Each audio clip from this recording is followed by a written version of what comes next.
Hello दोस्तों, Umakant Yadav sir जी इस classes की इस ऑनलाइन वेब पोर्टल पे आपका बहुत बहुत स्वागत है। हम लोग पिछले सेशन में बात कर रहे थे भारत में औरंगजेब की मृत्यु के बाद जो नवीन राज्यों का उदय हुआ है उनके बारे में।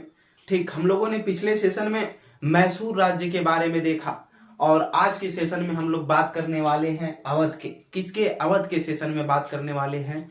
ठीक, ये वही अवध है जिसकी नींव से आगे चल करके उत्तर प्रदेश बनेगा। ये वही अवध है जगह भगवान श्री राम पैदा हुए थे। तो हमको धार्मिक चीजों से न जोड़ करके इसको ऐतिहासिक दृष्टि से देखना है। किसके? ऐतिहासिक दृष्टि से देखना है। अवध अवध वही क्षेत्र है कन्नौज से कर्मनाशा के नदी के बीच का क्षेत्र। कहां से? कन्नौज से लेकर कर्मनाशा नदी के बीच का क्षेत्र। ये वही अवध है जो गंगा के उपजाऊ मैदानों का क्षेत्र है। ये वही अवध है जहां से पूरे उत्तर भारत का व्यापार बंगाल के बीच का जब संपन्न होता था तो एक मुख्य रास्ता और बीच का केंद्र हुआ करता था। ये वही अवध है। कह सकते हैं कि गंगा और यमुना के नदी के दोनों के बीच के दोआब क्षेत्रों का बीच का जो क्षेत्र था ये अवध था। ठीक, एक समृद्धशाली प्रांत हुआ करता था अवध। ये मुगलों से अलग कैसे हुआ इसको हमको जानना है। ठीक, 1719 से 48 के बीच में मुगल बादशाह हुआ करता था मोहम्मद शाह रंगीला। मोहम्मद शाह रंगीला जब षड्यंत्र रच रहा था सैयद बंधुओं को मारने के लिए, अली खां और हुसैन अली खां जो दोनों भाई थे सगे, जिसे किंग मेकर के नाम से जाना जाता है या सैयद बंधु के नाम से जाना जाता है, जो राजा बनाने के काम करते थे उस समय मुगल उत्तरवर्ती मुगल सम्राटों में, उनकी हत्या जब मतलब सब कुछ हत्या बना रहा था, उसकी कैसे हत्या करनी है, कौन?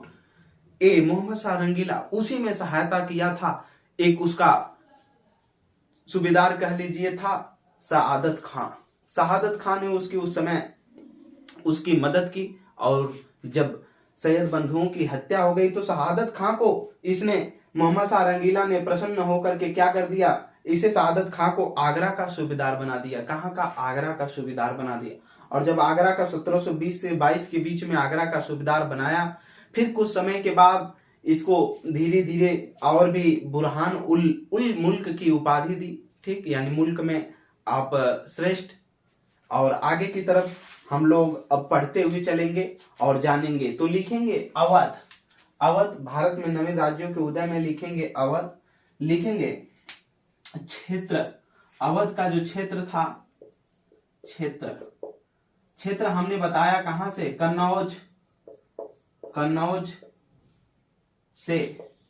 कन्नौज से लेकर कहां तक लिख लेंगे? कर्मनाशा नदी के बीच का क्षेत्र। कर्मनाशा नदी के बीच का क्षेत्र।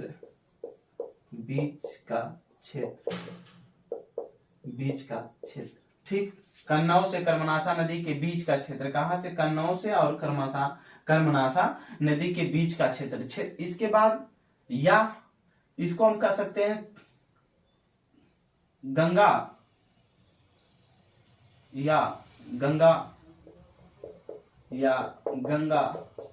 का उपजाऊ मैदानी क्षेत्र। ठीक, यही अवध हमने बताया कि उत्तर भारत के संपूर्ण व्यापार का एक मुख्य केंद्र हुआ करता था। इसी के रास्ते से सब कुछ व्यापार संपन्न हुआ करता था। अवध से होकर ही गुजरना पड़ता था जब भी बंगाल से व्यापार हुआ करता था। ठीक, आगे की तरफ उसको हमने नहीं लिखवाएंगे, इसको समझते रहिएगा। आगे लिखेंगे अवध मुगलों के समय। अवध मुगलों के समय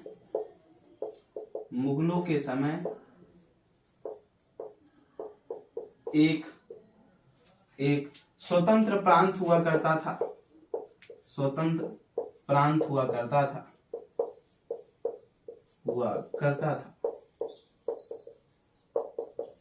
ठीक, क्या? अवध मुगलों के समय एक स्वतंत्र प्रांत हुआ करता था।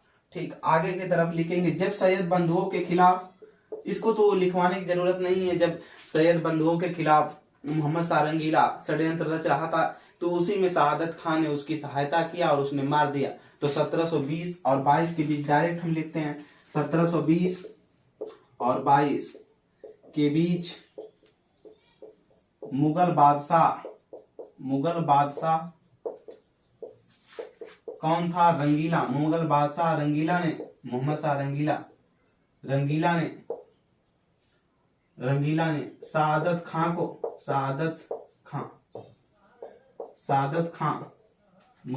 मुगल बादशाह सआदत खां को आगरा का सूबेदार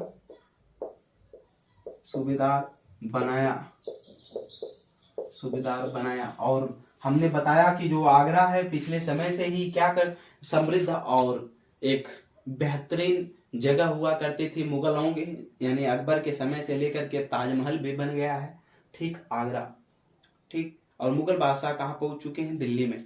ठीक, तो आगरा पे पहले से शासन हुआ है। आगरा भी समृद्ध प्रांतों की तरह रह गया है, मतलब उस समय का एक प्रांत हुआ करता था, सूबा हुआ करता था आगरा भी। ठीक, आगे की तरफ लिखेंगे इसमें स्टार बना करके, उपाधि दी इसको, आगरा की सूबेदारी दे दी। कब? जब षड्यंत्र के सहायता किया था। कौन? सआदत खां। किसकी? मुगल बादशाह रंगीला के। जो इसको मुगल बादशाह रंगीला के वजीर हुआ करते थे, जो इसको भी मारना चाहते थे, उसी की विपक्ष में उसने सहायता कर दिया कि जी आका, मान लीजिए आका कर दिए, आका आपकी हत्या करना चाहते हैं, उसमें इसने सहायता कर दिया सआदत खां। और उसने प्रसन्न होकर के उसको आगरा का सूबेदार बनाया और उपाधि दी बुरहान उल मुल्क।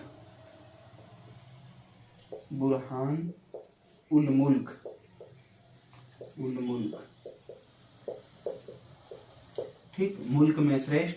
किसको? सआदत खां को। ठीक, किसको? सआदत खां को ये उपाधि दी गई थी। किसके तरफ से? मुगल बादशाह की तरफ से सआदत खां। जो लोग बीए में आधुनिक भारत के इतिहास को पढ़ रहे होंगे वो इसको बेहतरीन तरीके से समझ पाएंगे। ठीक, जो लोग बीए में आधुनिक भारत के इतिहास को पढ़ेंगे इसको बेहतरीन तरीके से समझ पाएंगे। ठीक, आगे की तरफ नोट करेंगे स्टार बना करके। 1722 में इसे अवध का सूबेदार बना दिया गया। 1722 ईस्वी में इसे अवध का सूबेदार बना दिया गया।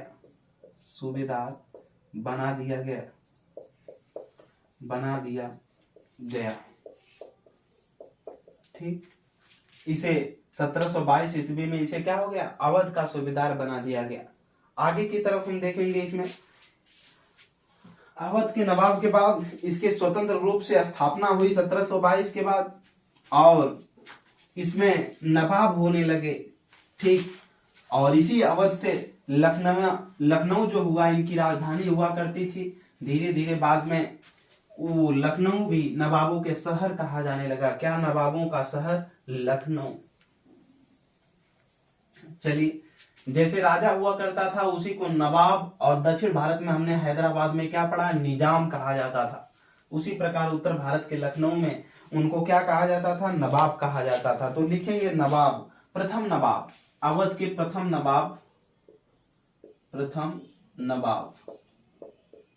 नवाब ठीक, नवाबों की नगरी लखनऊ। लिखेंगे सआदत खां।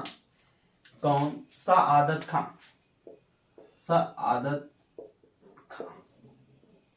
ठीक, सआदत खां।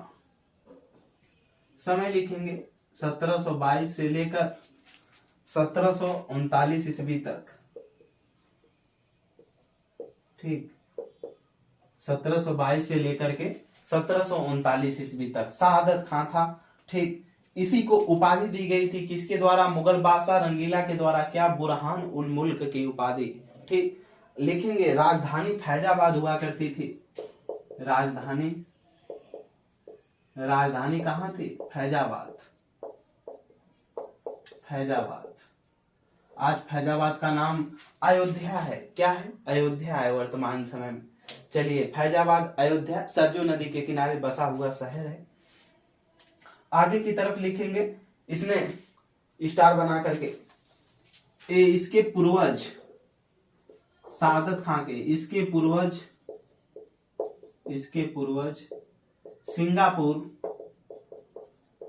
सिंगापुर के सैयद वंशी सैयद वंशी थे। ठीक, इसके जो पूर्वज हुआ करते थे वो सिंगापुर के क्या थे, सैयद वंशी थे। ठीक, आगे नोट करेंगे स्टार बना करके 1739 ईस्वी, 1739 ईस्वी लिखेंगे नादिर शाह का आक्रमण, नादिर शाह का आक्रमण, नादिर शाह का आक्रमण। ये नादिर शाह कौन था?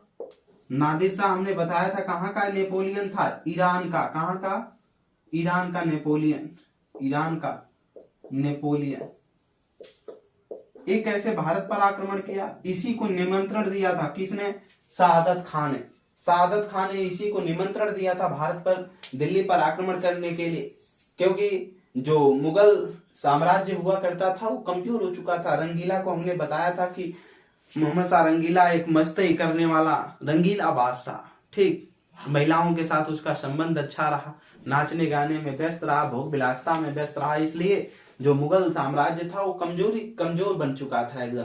तो उसके साम्राज्यों को लूटने के लिए निमंत्रण दिया था सआदत खान। सआदत खान जानता था कि अगर वो लूट कर चला जाएगा और इनको खत्म कर देगा तो ये अवध का जो क्षेत्र हो जाएगा वो दिल्ली भी हो जाएगा।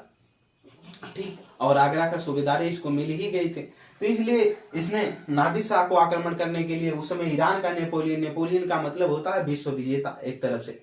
ठीक, और भारत का नेपोलियन समुद्रगुप्त को कहा जाता है, जिसने उत्तर भारत के 9 और दक्षिण भारत के 12 शासकों को पराजित किया था। ठीक, तो इसमें नादिर शाह का जो आक्रमण हुआ, ईरान का नेपोलियन जो है उसने आक्रमण किया और लूटा, और लूटने में हमने बताया था लगभग 70 करोड़ की संपत्ति प्लस मयूर सिंहासन को लूट कर लेकर गया था, उसके साथ कोहिनूर हीरा। यही नादिर शाह लूट करके दिल्ली से कहां लेकर चला गया? ईरान ले चला गया। ठीक, आगे की तरफ इसमें कोष्टक में लिख लीजिएगा कहीं और नीचे, सआदत खान ने इसको निमंत्रण दिया था।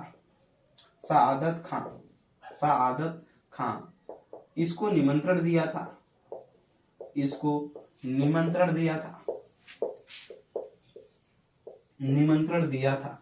इसकी बहुत सी कहानियां ऐसी हैं कि जो सुनने में आप सुनेंगे तो रुचियां आएंगे, लेकिन हमको कहानी नहीं जानना, हमको फैक्ट टू फैक्ट पढ़ना है जो एग्जाम में आए। ठीक, थोड़ा सा कॉन्सेप्ट भी जानना है।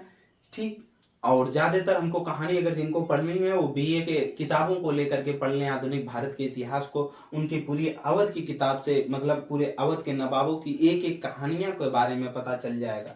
ठीक, आगे लिखेंगे 1739 में इसने आत्महत्या कर लिया। 1739 ईस्वी। ठीक, इसने आत्महत्या कर ली, इसने आत्महत्या कर ली, आत्महत्या कर ली, हत्या कर ली। ठीक, जब नादिर शाह आक्रमण करके वापस लौटा, इसको कुछ नहीं मिला। ठीक, तो इससे संबंधित कहानियां हैं, उसको कहानी को हम नहीं बता सकते क्लास में। आगे की तरफ चलेंगे। अगला जो दूसरा नवाब हुआ, इसी का दूसरा नवाब इसी का हुआ, एक तरफ से कह लीजिए तो दामाद, ठीक, या भतीजा, इसी का भतीजा भी था और दामाद भी लगता था। ठीक, सफदरजंग।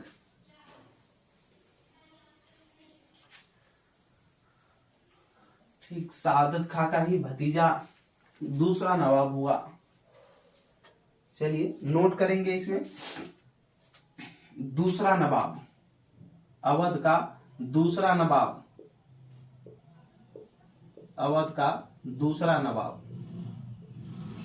देखेंगे अवध का जो दूसरा नवाब हुआ वो हुआ सफदरजंग। कौन? सफदरजंग, सफदरजंग हुआ। ठीक, और समय नोट करेंगे इसका, ये था 1739 से लेकर 1754 ईस्वी तक। 54 ईस्वी।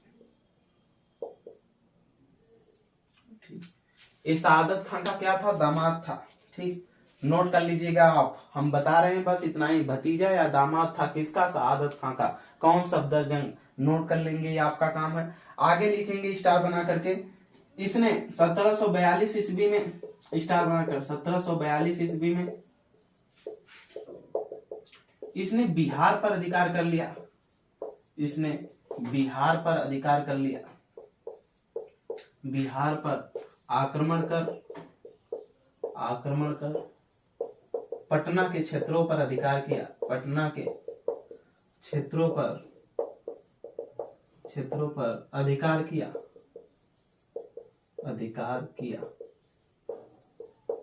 ठीक, इसने बिहार पर आक्रमण करके क्या किया, पटना के क्षेत्रों पर अपनी सेना को भेज करके पटना को जीता और पटना पर क्या किया, अधिकार किया। आगे की तरफ लिखेंगे 1748 ईस्वी में 1748 ईस्वी में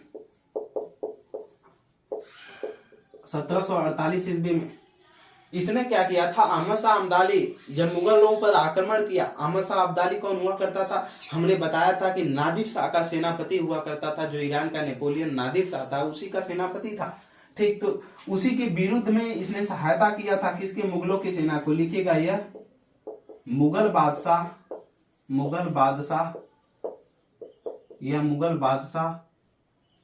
ठीक, मुगल बादशाह रंगीला, मोहम्मद शाह रंगीला की सहायता किया था।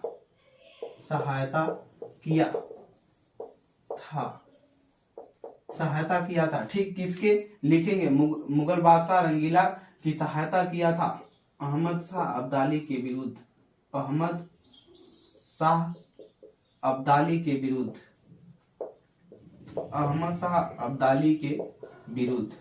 इसने अहमद शाह अब्दाली के विरुद्ध क्या कर दिया था, अहमद शाह अब्दाली के विरुद्ध सहायता किया था। अहमद शाह अब्दाली कौन, लिख लेंगे सेनापति ऑफ नादिर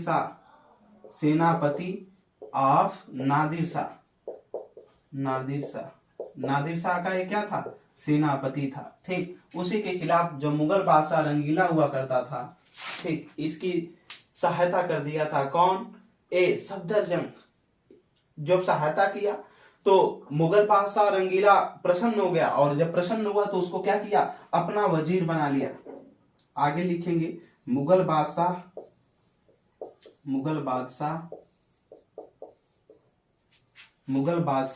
रंगीला ने सफदरजंग को अपना वजीर बना लिया। वजीर का मतलब प्रधानमंत्री से है, वजीर पीएम हम लिख दे रहे हैं कोष्टक में, पीएम बना दिया। क्वेश्चन पूछा जा सकता है कौन सा ऐसा नवाब था जो नवाब के पद पर रहते हुए भी मुगल बादशाह का वजीर बना, तो याद रखेंगे सफदरजंग। ठीक, जो दामाद या भतीजा हुआ करता था अवध के प्रथम नवाब सआदत खां का। आगे की तरफ नोट करेंगे, वजीर बना दिया, और इसी में एक पॉइंट और नोट कर लेंगे, तथा इलाहाबाद की सूबेदारी भी दे दी। इलाहाबाद की सूबेदारी भी दे दी।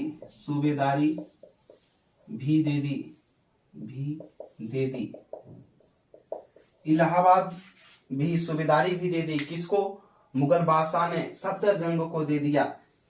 ठीक, यानी नवाबों को दे दिया। बादशाह ने किसको दिया, नवाब को दे दिया। चलिए आगे की तरफ देखेंगे।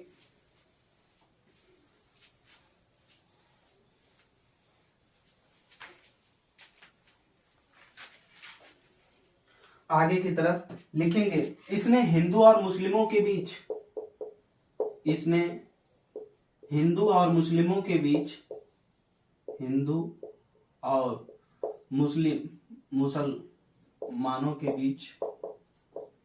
मुसलमानों के बीच मेल मिलाप की नीति अपनाई।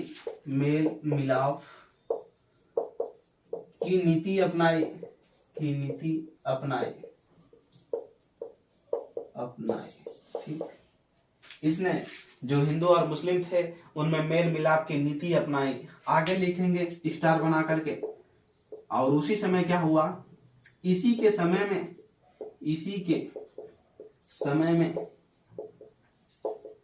लखनवी तहजीब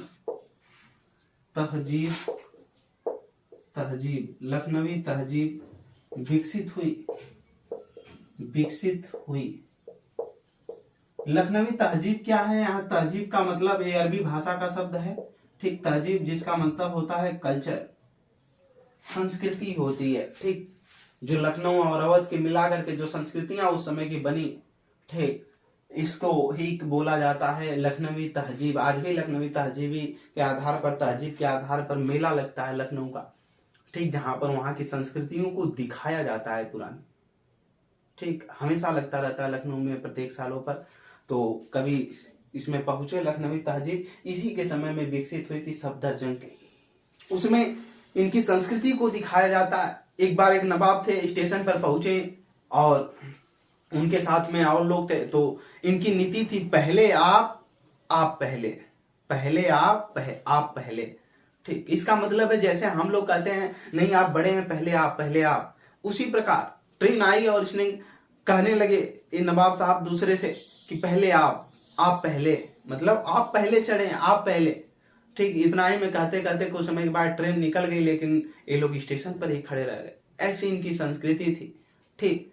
तो इन्हीं संस्कृतियों को तहजीब बोला जाता है। तो लखनवी तहजीब जो विकसित हुई इसी के समय में, सफदरजंग के समय में विकसित हुई, ठीक। इसको दिखाया जाता है संस्कृतियों को, उसी को बोला जाता है लखनवी तहजीब। आगे की तरफ स्टार बनाकर लिखेंगे। 1754 ईस्वी में इसकी मृत्यु हो गई, 1754 ईस्वी में, ठीक, इसकी मृत्यु हो गई, इसकी मृत्यु हो गई, इसकी मृत्यु हो गई। 1754 ईस्वी में इसकी क्या हो गई, मृत्यु हो गई। आगे की तरफ हम नोट करेंगे, ठीक। इसी के बाद इसका तीसरा नवाब, इसका पुत्र हुआ, सफदरजंग का ही पुत्र हुआ शुजाउद्दौला। माना जाता है भारतीय इतिहास में सर्वाधिक पत्नियां इसी के पास थी, लगभग 385 पत्नियां थी। कितनी, 385 पत्नियां। और दिन कितना होते हैं, दिन पूरे दिन होते हैं 365 दिन, लेकिन पत्नियां कितनी थी इसके पास, ठीक। तीसरे नवाब के पास शुजाउद्दौला। एक बंगाल का नवाब होगा सिराजुद्दौला, सिराजुद्दौला, ये शुजाउद्दौला है अवध का नवाब जिसके पास 385 पत्नियां थी, ठीक। और साल में दिन होते हैं 365 दिन। लिखेंगे इसमें तीसरा नवाब, तीसरा नवाब अवध का, तीसरा नवाब, तीसरा नवाब, ठीक। लखनऊ जो तहजीब है उसकी संस्कृति ही बहुत अजीब है, ठीक। लिखा रहता है लखनऊ की दीवारों पे, आप मुस्कुराइए क्योंकि आप कहाँ हैं, लखनऊ में हैं, ठीक, लखनऊ। चलिए आगे की तरफ देखेंगे। आप जिनको बेहतरीन तरीके से इसको पढ़ना है, आधुनिक भारत के इतिहास की हिस्ट्री पढ़ लें ग्रेजुएशन में 3 साल, एकदम बेहतरीन तरीके से समझ में आ जाएगा। नहीं समझ में आता है किताबों से पढ़ लें इसको, ठीक। लेकिन कहानियों जानने से कुछ नहीं होता, बस अगर एग्जाम क्वालिफाई करना है तो फैक्ट जाने जो एग्जाम में पूछे जाएंगे महत्वपूर्ण है। लिखेंगे इसमें शुजाउद्दौला, इनकी कहानियां बहुत हैं जिसको हम बता नहीं सकते, ठीक, क्योंकि हमको ऑनलाइन क्लासों में पढ़ाना है। शुजाउद्दौला, समय का खेल नहीं करना है। शुजाउद्दौला लिखेंगे इसमें, इसका समय था 1754 से लेकर 1775 के बीच, ठीक, 1754 से लेकर 1775 के बीच। अगला बना नवाब तीसरा शुजाउद्दौला, पुत्र कोष्टक में लिख लेंगे son of Safdarjung, son of Safdarjung, Safdarjung, Safdarjung, ठीक, सफदरजंग। आगे की तरफ इसमें लिखेंगे 1759 में इसने मुगल बादशाह शाह आलम द्वितीय को शरण दिया, स्टार बनाकर लिखेंगे। 1759 ईस्वी। प्लासी का युद्ध 1757 ईस्वी में हुआ। उसके बाद जो मुगल बादशाह थे शाह आलम द्वितीय, लिखेंगे इसने मुगल बादशाह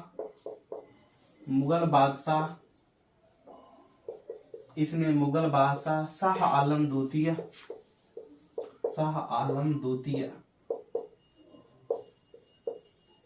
इसने मुगल बादशाह, ठीक, शाह आलम द्वितीय को अपने यहाँ शरण दी, अपने यहाँ शरण दी थी, क्यों दी थी, ठीक। हम इस चीज को यहाँ चर्चा नहीं करेंगे, जब अंग्रेजों को पढ़ाएंगे तो उस समय उसकी कहानी को चर्चा करेंगे और बताएंगे। बहुत सी कहानियां जब हम अंग्रेजों का आगमन हो चुका वो कैसी नीतियां लगा रहे हैं, क्या करना चाह रहे हैं, कैसे भारत को गुलाम बनाना चाह रहे हैं, वो कैसे कैसे आगे की तरफ बढ़ रहे हैं, इन सारी चीजों को हम जब जोड़ के बताएंगे अंग्रेजों के समय में तब आपको समझ में आएगा। ठीक, तो इसलिए हम बहुत सी कहानियों को भी स्टार्ट कर रहे हैं। इसने मुगल बादशाह शाह आलम द्वितीय को अपने यहाँ क्या दी, शरण दी, और इसी को बोला जाता था मुगल बादशाह शाह आलम द्वितीय को क्या, अली गौहर, क्या अली गौहर, इन्हीं को कहा जाता था अली गौहर। नोट कर लेंगे, इनको अली गौहर भी बोला जाता था। ठीक, आगे की तरफ लिखेंगे स्टार बना करके। 1761 ईस्वी में 1761 ईस्वी में क्या हुआ, पानीपत का तृतीय युद्ध हुआ। पानीपत का तृतीय युद्ध, तृतीय युद्ध। ठीक, पानीपत का क्या हुआ, तृतीय युद्ध हुआ। किनके किनके बीच हुआ था, हमने बताया था मराठा के बीच और किसके बीच, मराठा और अहमद शाह अब्दाली के बीच हुआ था। अहमद शाह अब्दाली, अहमद शाह अब्दाली। ठीक, अहमद शाह अब्दाली। मराठा जो थे मुगलों के खिलाफ बार बार आक्रमण करते थे। ठीक, ये दिल्ली को और बंगाल के क्षेत्रों को प्राप्त करना चाहते थे। कौन, मराठा जो थे। इसी को अफगानी जो शासक, अफगानिस्तान के क्षेत्रों से जो अफगानी शासक हुआ करता था अहमद शाह अब्दाली, और ईरान के नादिर शाह जो था उसका सेनापति, इसने ही आक्रमण करके मराठाओं को पराजित किया। कहां पर, पानीपत के तृतीय युद्ध में। पानीपत कहां पड़ता है, हरियाणा में। हमने बताया था कि पंजाब, जो पंजाब हुआ करता था उस समय वहां पर कोई भी शासक नहीं हुआ करता था, बस गुरु गद्दी हुआ करती थी, गुरुओं की गद्दी। और उसी गद्दी के जब पंजाब का एक शासक अहमद शाह अब्दाली ने पंजाब को विजित किया और विजित करके वहां पर अपने एक प्रतिनिधि को नियुक्त किया था, तैमूर शाह को। ठीक, राजकुमार तैमूर शाह को नियुक्त किया। लेकिन मराठाओं ने क्या चालाकी किया, इसने दिल्ली पर तो आक्रमण कर रहे थे, बंगाल को पाना चाहते थे, लेकिन इसने पंजाब के क्षेत्रों तक पहुंच गया और वहां पर अहमद शाह अब्दाली के प्रतिनिधि को हटाकर, हमने बताया था कि मराठाओं ने अपने प्रतिनिधि को नियुक्त कर दिया था। इसी को लेकर के अहमद शाह अब्दाली ने मराठाओं से युद्ध किया, किसमें, पानीपत का। और मराठाओं की बेहतरीन तरीके से इसमें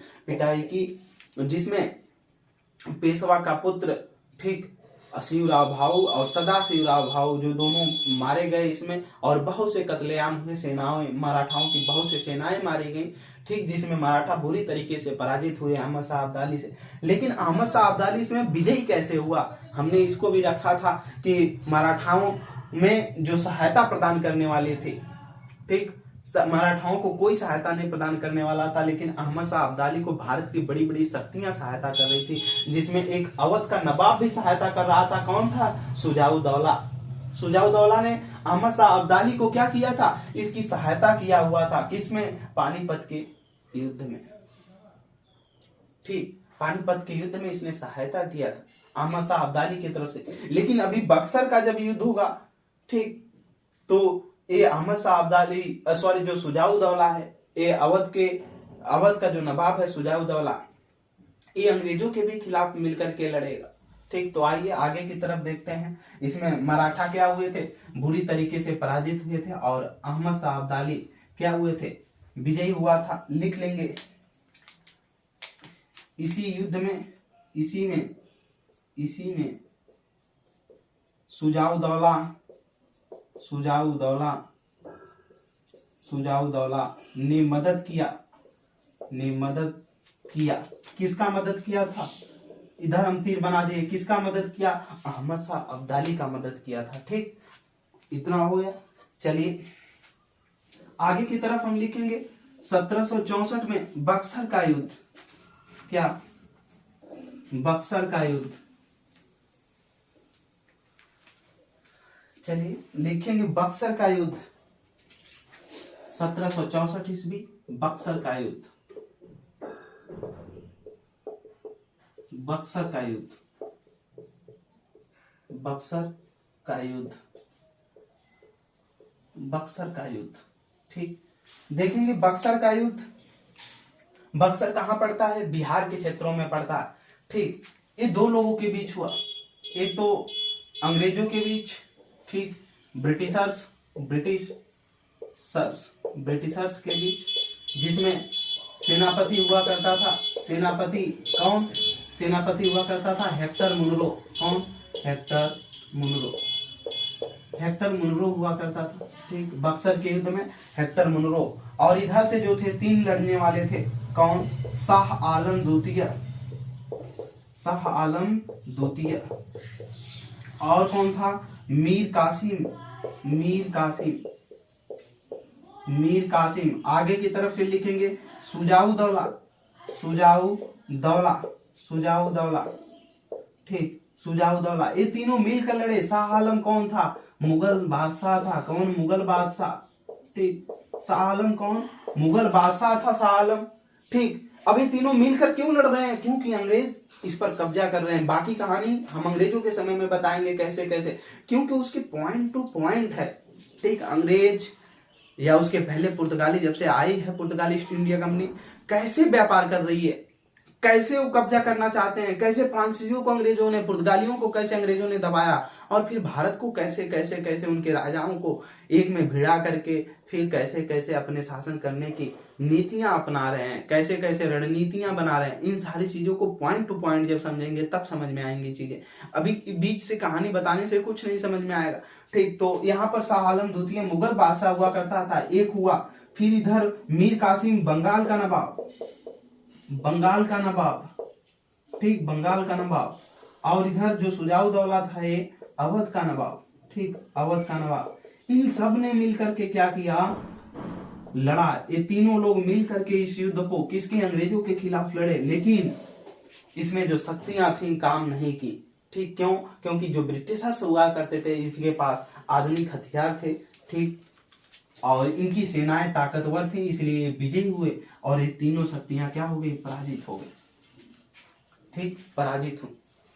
ठीक, जिसमें अवध का नवाब सुजाऊ दौला इसने भी लड़ा है, जिसके पास 385 पत्नियां हुआ करती थी। चलिए आगे की तरफ देखेंगे इसमें फिर क्या हुआ। इसी युद्ध के बाद 1764 में बक्सर के युद्ध के बाद, बक्सर लिख लीजिएगा, पटना बिहार में पड़ता है। ठीक, 1765 में इलाहाबाद की संधि हुई। क्या हुई? इलाहाबाद की संधि हुई। ठीक, लिखेंगे अंग्रेजों से क्या हुई? इलाहाबाद की संधि हुई। ठीक, अवध के नवाब और इनके बीच 1765 में बहुत इंपॉर्टेंट है संधि। कहानी के दृष्टि से हम अंग्रेजों के समय में बताएंगे क्या क्या और हुआ। बस यहाँ इतना ही लिखना है, इलाहाबाद की संधि लिखेंगे। इलाहाबाद की संधि, इलाहाबाद की संधि, इलाहाबाद की संधि दो लोगों के बीच हुआ। अभी हमने बताया किसके, लिखेंगे इसमें रॉबर्ट क्लाइव, रॉबर्ट क्लाइव। उस समय क्या हुआ करता था? Governor general Robert Clive. और दूसरा लिखेंगे सुजाऊ दौला, अवध का नवाब, सुजाऊ दौला, अवध का नवाब। ठीक, इन दोनों के बीच हुआ। ठीक, इसी संधि के तहत लिखेंगे क्या हुआ? लिखेंगे इसी संधि के तहत, इसी संधि के तहत, इसी संधि के तहत लिखेंगे, इसी संधि के तहत रॉबर्ट क्लाइव ने, रॉबर्ट क्लाइव ने, रॉबर्ट क्लाइव ने, रॉबर्ट क्लाइव ने, इसी संधि के तहत रॉबर्ट क्लाइव ने इलाहाबाद और कड़ा प्रांत, इलाहाबाद और कड़ा प्रांत, और कड़ा प्रांत, कड़ा प्रांत, कड़ा प्रांत इलाहाबाद के बगल में पड़ता है कड़ा प्रांत। ठीक, कड़ा प्रांत मुगल बादशाह को दे दिए, मुगल बादशाह को दे दिए, मुगल बादशाह को दे दिए, दे दिए। मुगल बादशाह को इसने दिया, रॉबर्ट क्लाइव ने। और ये सब पैसा भी लेते थे उस समय। जब उसको दिए तो उसके बदले कुछ न कुछ वसूलते थे चोरी से। ठीक, आगे की तरफ लिखेंगे फिर 1773 में क्या हुआ? बनारस की संधि हुई।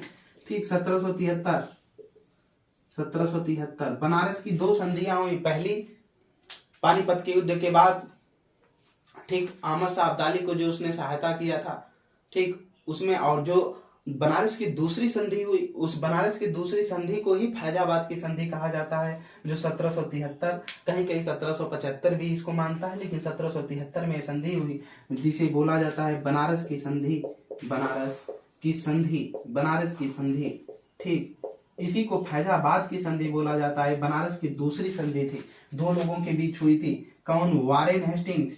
ठीक, ये अगला गवर्नर जनरल बन करके आ गया गवर्नर, ठीक, वारेन हेस्टिंग्स, किसका, अंग्रेजों का, ठीक, वारेन हेस्टिंग्स आ गया, ठीक। और इधर कौन था, सुजाउदौला, अवध का नवाब सुजाउदौला, सुजाउदौला, कौन, सुजाउदौला, सुजाउदौला। इसने क्या किया, इसी संधि के तहत जो वारेन हेस्टिंग्स था, इसने क्या किया, इलाहाबाद जो प्रांत था, और इलाहाबाद के साथ साथ जो कड़ा प्रांत हुआ करता था जो मुगल बादशाह को दिया था और उससे राजस्व लेता था, उसको उसने छीन करके मुगल बादशाह से वो बनारस की द्वितीय संधि यानी फैजाबाद की संधि में अवध के नवाब सुजाउदौला को दे दिया। और सुजाउदौला से क्या किया, इसके बदले उसने ले लिया और उसने कहा कि अगर पैसा नहीं देंगे तो हम इसको नहीं देंगे। उसने, वारेन हेस्टिंग ने सुजाउदौला से 50 लाख रुपए उस समय वसूले और 50 लाख रुपया इसके बदले उसने क्या किया, दिया बनारस की संधि में सुजाउदौला ने, ठीक। क्यों, क्योंकि इनके पास कुछ था नहीं, जो सुजाउदौला था इनसे उसने बहुत कुछ मांगा, लेकिन सुजाउदौला के पास कुछ भी हीरा मोती वगैरह नहीं था। इसने कहा बस जो अवध की और लखनऊ की बेगमें हैं, ठीक, जो अवध और लखनऊ की बेगम है, इनके पास पैसा के अलावा और कोई बच्चा वच्चा नहीं है। इसने क्या किया, जो अवध, लखनऊ और अवध में विधवा बेगमें हुआ करती थी सुजाउदौला, उनकी बेगमों के पैसे को लुटवा दिया और उसके बेगमों को पैसा को लटवा करके, यही सुजाउदौला बेगमों के पैसे को लुटवा करके पैसे की व्यवस्था करवा करके वारेन हेस्टिंग्स उस समय के गवर्नर को भिजवाया, जो बंगाल का गवर्नर हुआ करता था। वारेन हेस्टिंग्स बंगाल का गवर्नर और गवर्नर जनरल बाद में बना, उसको भिजवाया। ये अंग्रेजों के समय में कहानी बताएंगे और चीज विस्तृत, कैसे क्यों ऐसा किया, ठीक, ये क्या चाहता था, आगे की तरफ देखेंगे। 1775 में सुजाउदौला की मृत्यु हो गई, नोट कर लेंगे अगली लाइन। 1775 में सुजाउदौला की मृत्यु हो गई, किसकी, सुजाउदौला की मृत्यु हो गई। इसके बाद अगला जो इसी का पुत्र नवाब बना आसुफ दौला, ठीक, जिसने कुछ कार्य किया। अवध का अगला नवाब चौथा आसुफ दौला 1775 के बाद से बना। चलिए चौथे नवाब के बारे में हम देखेंगे, ठीक, चौथे नवाब के बारे में हम अगली कक्षाओं में देखेंगे। मेहनत से पढ़ते रहिए, ज्यादा से ज्यादा हमारे चैनल को शेयर करिए एक दूसरे को, जो बहुत बेहतरीन तरीके से हिस्ट्री को और बेहतरीन कंटेंट के साथ, फैक्ट्स के साथ और कॉन्सेप्ट के साथ पढ़ना चाहते हैं। Umakant Yadav sir GS classes में जुड़ने के लिए आपका बहुत बहुत धन्यवाद।